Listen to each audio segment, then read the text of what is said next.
ابتدا ہے رب جلیل کے ببرکت نام سے، جو دلوں کے بھید خوب جانتا ہے۔ دیکھتی آنکھوں سنتے کانوں سب کو ہماری طرف سے السلام علیکم۔ ایک نئے دن اور ایک نئی ویڈیو کے ساتھ آپ کا یہ دوست دنیا بھر کے تمام ویورز کی خدمت میں آداب عرض کرتا ہے۔ وہ شاہجہاں کا بیٹا تھا، اسے 17 ستمبر 1719 کو تخت پر بٹھا دیا گیا۔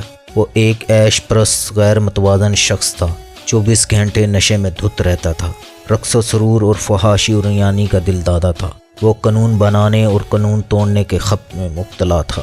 وہ ایک ایسا پارسا صفت انسان تھا، وہ اچانک کسی شخص کو ہندوستان کا اعلیٰ ترین عہدہ سونپ دیتا تھا اور جب چاہتا وزیر اعظم کو کھڑے کھڑے جیل بھجوا دیتا تھا۔ وہ اکثر دربار میں برہنہ آ جاتا تھا اور درباری بھی اس کی فرما برداری میں ویسا ہی روپ دھار لیتے تھے۔ وہ دربار میں آتا اور اعلان کر دیتا تھا جیل میں بند تمام مجرموں کو آزاد کر دیا جائے اور اتنے ہی مزید لوگ جیل میں ڈال دیے جائیں۔ بادشاہ کے حکم پر سپاہی شہروں میں نکلتے تھے، انہیں راستے میں جو بھی شخص ملتا تھا اسے پکڑ کر جیل میں پھینک دیتے تھے، اور اس نے اپنے دور میں اپنے عزیز ترین گھوڑے کو وزیر مملکت کا سٹیٹس دے دیا تھا، اور یہ گھوڑا شاہی خلعت پہن کر وزراء کے ساتھ بیٹھتا تھا۔ ویڈیو کا باقاعدہ آغاز کرنے سے پہلے تمام نئے ویور سے ہمارا یوٹیوب پر اسپائڈر بل چینل سبسکرائب نہیں کیا تو ہمارا چینل سبسکرائب کر لیں اور ساتھ ہی گھنٹی پر کلک کریں تاکہ آپ کو ہماری ہر نئی ویڈیو کا نوٹیفیکیشن مل سکے۔ اس کا اصل نام روشن اختر تھا۔ اس نے اپنے لیے ناصر الدین شاہ کا لقب پسند کیا، لیکن تاریخ نے اسے شاہ رنگیلا کا نام دے دیا۔ وہ بعض اوقات اقتدار کے نشے میں دربار میں سر عام بول بازار کر دیتا تھا اور وزراء واہ واہ کہہ کر بادشاہ کی تعریف کرتے تھے۔ وہ بیٹھے بیٹھے حکم دیتا تھا کل تمام درباری زنانہ کپڑے پہن کر آئیں اور فلاں فلاں وزیر پاؤں میں گھنگرو باندھیں گے، اور کسی کے پاس انکار کی گنجائش نہیں ہوتی تھی۔ وہ وزارتیں تقسیم کرنے اور خلعتیں پیش کرنے کا بھی شوقین تھا۔ وہ روز 5 نئے لوگوں کو وزیر بناتا تھا اور 50 لوگوں کو شاہی خلعتیں پیش کرتا تھا، اور اگلے ہی دن یہ وزارتیں اور یہ خلعتیں واپس لے لی جاتی تھیں۔ وہ طوائفوں کے ساتھ دربار میں آتا تھا اور ان کے پیٹ پر لیٹ کر کاروبار سلطنت چلاتا تھا۔ وہ قاضی شہر کو شراب سے وضو کرنے پر مجبور کرتا تھا، اور اس کا حکم تھا ہندوستان کی ہر خوبصورت عورت بادشاہ کی امانت ہے، جس نے اس امانت میں خیانت کی اس کی گردن مار دی جائے گی۔ شاہ رنگیلا کثرت شراب نوشی کے باعث 26 اپریل 1748 کو انتقال کر گیا، لیکن آج بھی جب تاریخ شاہ رنگیلا تک پہنچتی ہے تو اس کی ہنسی چھوٹ جاتی ہے۔ شاہ رنگیلا اس نوعیت کا واحد کردار نہیں تھا۔ وہ 1925 میں پیدا ہوا، 6 سال کی عمر میں ولی عہد بنا اور 22 سال کی عمر میں ایران کا بادشاہ بن گیا۔ وہ محمد رضا شاہ پہلوی تھا، لیکن پوری دنیا اسے شاہ ایران کے نام سے جانتی تھی۔ وہ ایشیا میں مغرب کا سب سے بڑا دوست تھا۔ وہ مغربی وفاداری میں بہت آگے چلا گیا۔ بیرونی آقاؤں نے حکم دیا، اس نے ایران میں داڑھی اور پردہ پر پابندی لگا دی۔ اس کے دور میں کوئی باپردہ عورت گھر سے نکلتی تو پولیس سر عام اس کا برقع پھاڑ دیتی تھی۔ شاہ ایران نے تمام لیڈی اسکولوں، کالجوں، یونیورسٹیوں میں ایک اسکرٹ کا یونیفارم بنا دیا۔ شراب نوشی، رقص اور فحاشی فیشن بن گئی۔ شاہ ایران کے دور میں ایران دنیا کا واحد ملک تھا جس میں کالجوں میں شراب کی دکانیں تھیں، یونیورسٹیوں میں خواتین کی سودے بازی ہوتی تھی، اور اس مکروہ کاروبار کو قانونی حیثیت حاصل تھی۔ شاہ کے دور میں 2 جرنیلوں کے ہم جنس پرست بیٹوں نے آپس میں شادی کی۔ سرکاری سطح پر نہ صرف اس کی دعوت ولیمہ ہوئی بلکہ شاہ اور اس کی کابینہ نے خصوصی طور پر اس تقریب میں شرکت کی، لیکن پھر شاہ کی پالیسیوں پر بغاوت ہوئی۔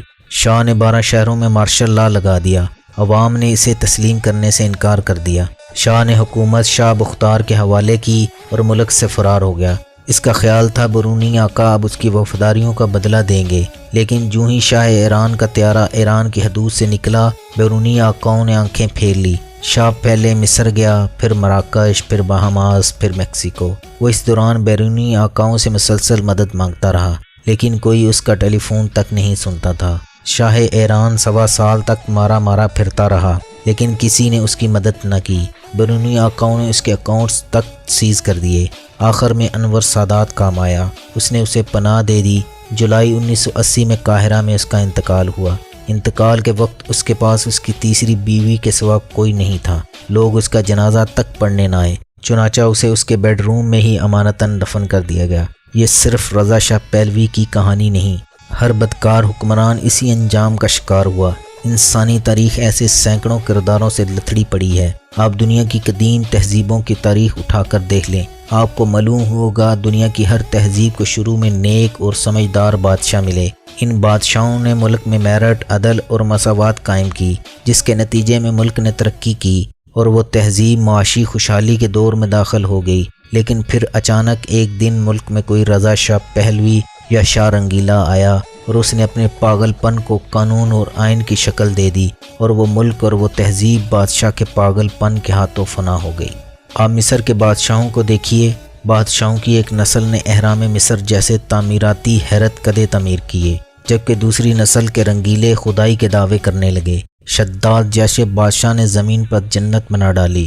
روم کے ایک بادشاہ نے جوش شاہی میں پورے روم کو خاکستر کر دیا اور خود محل کی چھت پر بیٹھ کر بانسری بجانے لگا۔ ایک بادشاہ نے روم کے درمیان میں تھیٹر بنایا، 80,000 لوگوں کے درمیان بیٹھ کر بھوکے شیروں کو انسان کا شکار کرتے دیکھنے لگا۔ روم کے ایک بادشاہ نے اپنی سگی بہن سے شادی کر لی۔ یونان کا ایک بادشاہ ملکہ کے ساتھ برہنہ باہر نکلا اور عوام کو حکم دیا تمام لوگ بآواز بلند کہیں بادشاہ نے بڑا خوبصورت لباس پہن رکھا ہے۔ ایران کا ایک بادشاہ اپنی ملکہ کے ساتھ شطرنج کھیلتا تھا اور اس بازی کے دوران اگر ملکہ ہارتی تھی تو وہ بادشاہ کو ایک خوبصورت لڑکی پیش کر دیتی تھی، اور اگر بادشاہ کو مات ہوتی تھی تو وہ ایک خوبصورت لڑکا ملکہ کے حوالے کر دیتا۔ ہندوستان کا ایک بادشاہ قطب الدین مبارک شاہ ہم جنس پرست تھا۔ وہ ایک ہندو لڑکے پر عاشق تھا۔ بادشاہ ایک دن دولہا بنتا تھا اور ہندو لڑکا دلہن، دوسرے دن وہ لڑکا دولہا اور بادشاہ دلہن بنتا تھا، اور اس تقریب میں بھی تمام درباری اور شرفاء شریک ہوتے تھے۔ فرانس کے بادشاہوں نے ایک طویل عرصے تک غسل کو خلاف قانون قرار دیے رکھا تھا۔ چین کے ایک بادشاہ نے مردوں کو برقع پہننے اور عورتوں کو نیم برہنہ باہر آنے کا حکم دے دیا۔ جاپان کے ایک بادشاہ نے دال پکانے پر پابندی لگا دی۔ اٹلی کے ایک بادشاہ نے عورتوں کے ہنسنے پر پابندی لگا دی تھی، جبکہ دوسرے نے قانون بنا دیا سلطنت کی تمام عورتیں دانتوں پر راکھ ملا کریں گی۔ پولینڈ کے ایک شاہ رنگیلا نے ملک کی تمام عورتوں کو کتے پالنے کا حکم دے دیا تھا۔ آپ تاریخ کا کوئی باب اٹھا کر دیکھیں، آپ کو اس میں بے شمار شاہ رنگیلے ملیں گے۔ اقتدار کی آخری سیڑھی پر پہنچ کر اکثر بادشاہ ذہنی توازن کھو بیٹھتے ہیں اور پھر کروڑوں لوگوں کے مقدر کا فیصلہ انا اور غرور سے کرنے لگتے ہیں، جس کے نتیجے میں معاشرے کے تار پور ہل جاتے ہیں۔ ایران کے قلین باف دنیا بھر میں مشہور ہیں۔ یہ لوگ ہزاروں برس سے اس فن سے وابستہ ہیں۔ حضرت عیسیٰ علیہ السلام کی پیدائش سے قبل ایران میں ایسے قلین باف ہوتے تھے جو اپنی انگلیوں سے دریا بنا دیتے تھے، اور یہ دریا اتنے مکمل ہوتے تھے کہ لوگ قلین پر پاؤں رکھنے سے قبل اپنے تہبند گھٹنوں تک اٹھا لیتے تھے۔ یہ قلین عموماً بادشاہوں، ملکاؤں، شہزادوں اور شہزادیوں کے لیے بنائے جاتے تھے، اور یہ لوگ ان کے عوض سونے کی ہزاروں اشرفیاں پاتے تھے۔ یہ قلین باف قلین بننے کے بعد اسے شہر کی مرکزی شاہراہ میں ٹانک دیتے تھے۔ لوگ آتے، قلین دیکھتے اور فنکار کی فنکاری کی تعریف کرتے تھے۔ جب پورا شہر اس قلین کی تعریف کر چکتا تو یہ لوگ کوئی اوزار لیتے اور قلین کا کوئی کونا، کوئی منظر کاٹ دیتے۔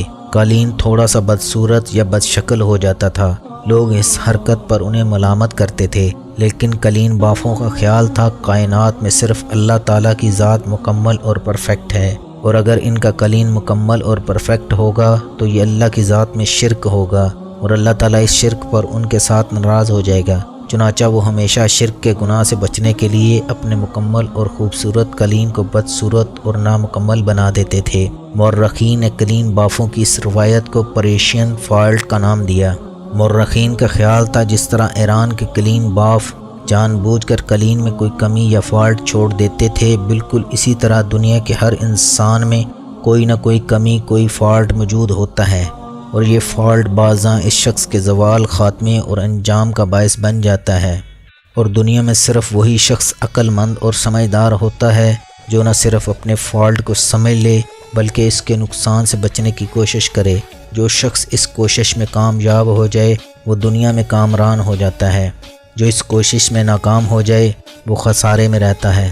دوستو، آج کی یہ ویڈیو آپ کو کیسی لگی کمنٹس میں ضرور بتائیں، اور اسے اپنے پیاروں کے ساتھ شیئر کریں، اور اس ابن آدم کو دیں اجازت۔ ملیں گے پھر کسی نئی ویڈیو کے ساتھ۔ اللہ پامان دے۔ السلام علیکم ورحمۃ اللہ وبرکاتہ۔